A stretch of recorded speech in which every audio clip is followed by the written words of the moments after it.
Hi, good afternoon. So, today,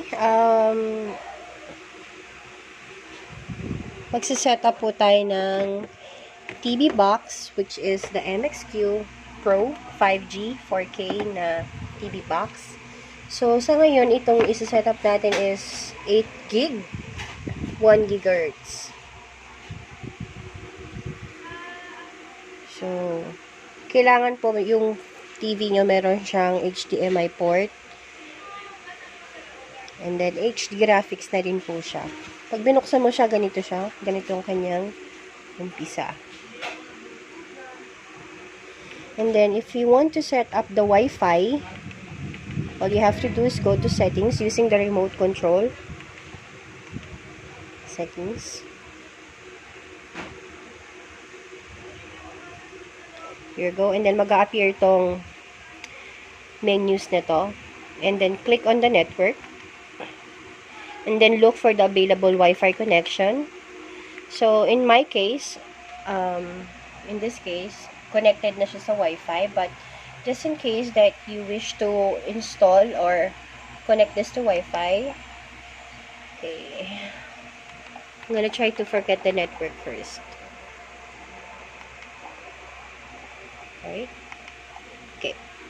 So, here's what you're going to do. So, just click on Internet Connections.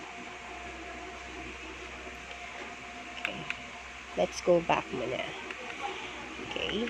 Go to Network. Click on the Wi-Fi connections available in your residence. And then, you have to type in the password using the remote control. Up and down, left and right button. Yun lang i-press ninyo. Then, in my case, okay. In my case, I'd like to use mouse control kasi gumagana rin siya sa mouse control. So, mas madali kung meron kayong mouse control para yung cursor mas maano ninyo siya. Mas pindot na maayos. There.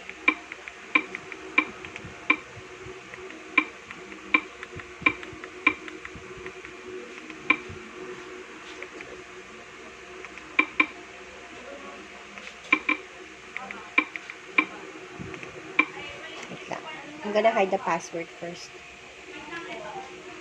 Okay, go.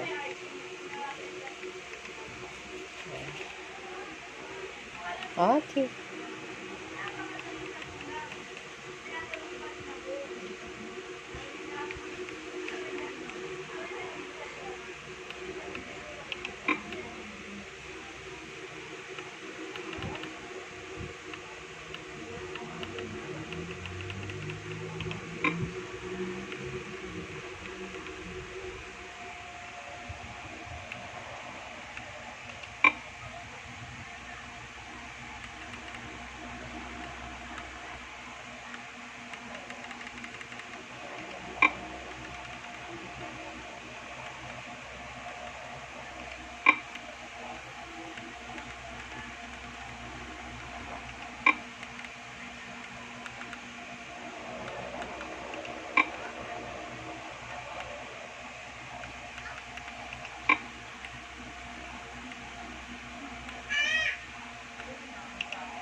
Mas madali sana to kung meron tayong keyboard. Bluetooth keyboard.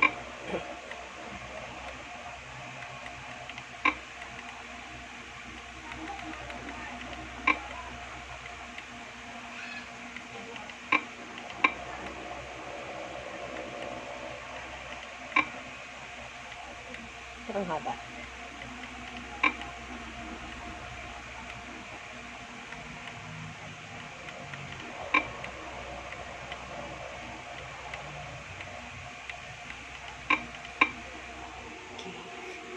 Let's try. Okay, let's start. Let's check. Sorry.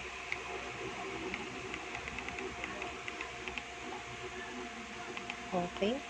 Connect natin siya.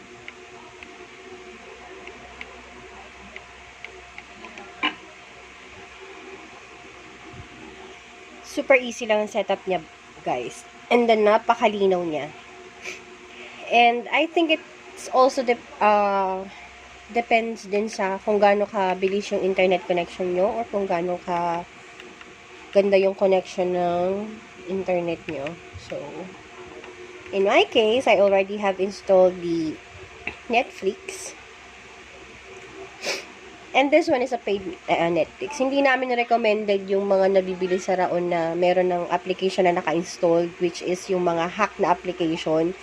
Kasi once na in-update mo yung box mo, and once na in-update mo yung application, mawawala din yung service niya. So, hindi siya money-wise. Kasi, magbabayad ka pa dun sa mga applications na in-install nila doon.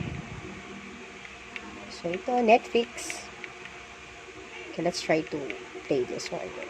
So, connected na siya. So, itong TV namin, hindi to Android. LED TV lang siya. So, nung nilagyan namin siya ng MXq Pro, naging Android TV na din siya. There you go. It's working properly. And it's so clear. Clear nga. Android yan, guys. Android yung TV namin. Because of the MXq Pro. Ayan.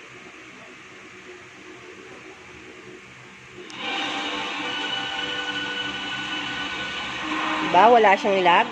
Itong nabili namin na MXq Pro is just 1 GHz and 8 GB, but available po siya sa 16 GB, 32 GB, tsaka 64 GB. And then, if you also want to install, or kung gusto nyo makapanood ng local channels like GMA and ABS-CBN, yes, meron pa ding ABS-CBN, all you have to do is install this application. You can download this by going straight to their website, which is swiftstreams.com. Just download the applications, and the application, you will be able to see the these options.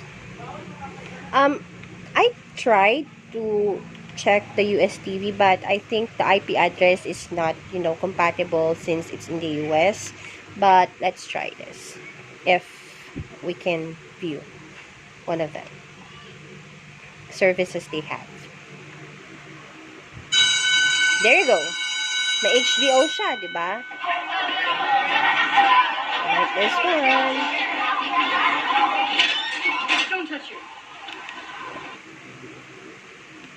Sa US po yan. Okay, let's try the Fox TV. Yes Network, Movie Time. These are the paid channels kapag subscribe ka sa US, like Comcast. So, dito, libre mo lang siya makukuha sa MXQ. Yan mo, diba? So, and then, try natin, look for the Philippine flag. So we can watch local channels here in the Philippines. So, this is Philippine TV. As you can see, may GMA News, GMA Live, GMA Pinoy, UNTV, Kapatid TV, which is the TV5. Then the TFC, meron ding Cinema 1, ANC, Action TV, People TV, INC TV, and then meron din siyang ABS-CBN. May sports channel din, and then meron siyang DZBB. So, try natin yung GMA.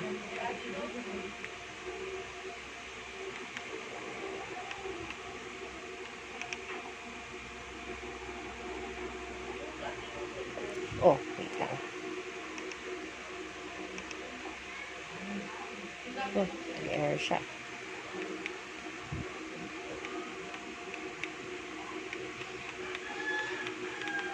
Kasi nakakonekta ako sa VPN. Okay. Try natin yung PSVN. Nipples from inside in as early as 2 weeks. Treat nipples from inside with Lactazid.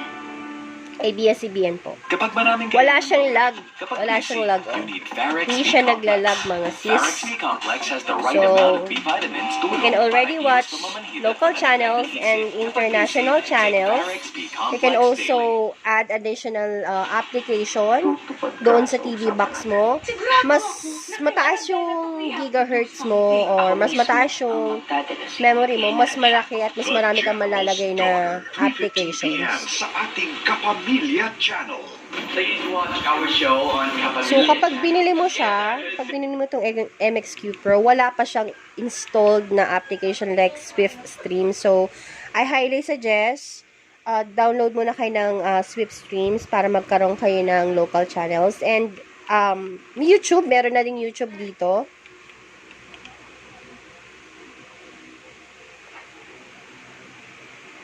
Wala din siyang lag. Super easy niya. Super easy. Hindi siya naglalag. Dire-diretso. So, pwede ka manood ng isang buong movie dito sa YouTube or isang buong mag-stream ka dito ng napakatagal. Hindi siya naglalag. As long as stable yung internet connection mo, as long as na internet connection ka, makakapanood ka ng mga movie streaming sa YouTube. There you go. So, syempre, dahil medyo nakis tayo, ang gusto nila lagi is yung mga Pocoyo, cartoons. So, hindi mo na kailangan bumili ng tagi-isang gadget para sa kanila. Para lang makanood sila ng mga ganito. Like that.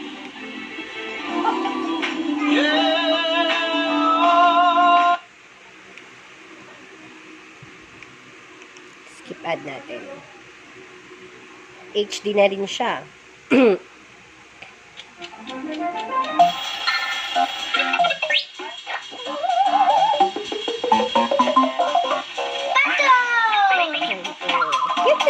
Pato! Sorry. And then, you can also do Facebook here. If, kung gusto mo magpunta ka sa Google Chrome, and you can also check your emails just using your Android device na MXq Pro. In my case, na-try ko lagyan to ng mouse and keyboard. Gumana siya, guys. So, sulit talaga. So, para ka may mini computer sa loob ng MXq Pro.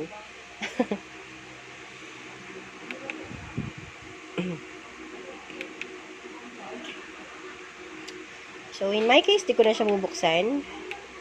Kasi, alright. And you can also download i1 TV.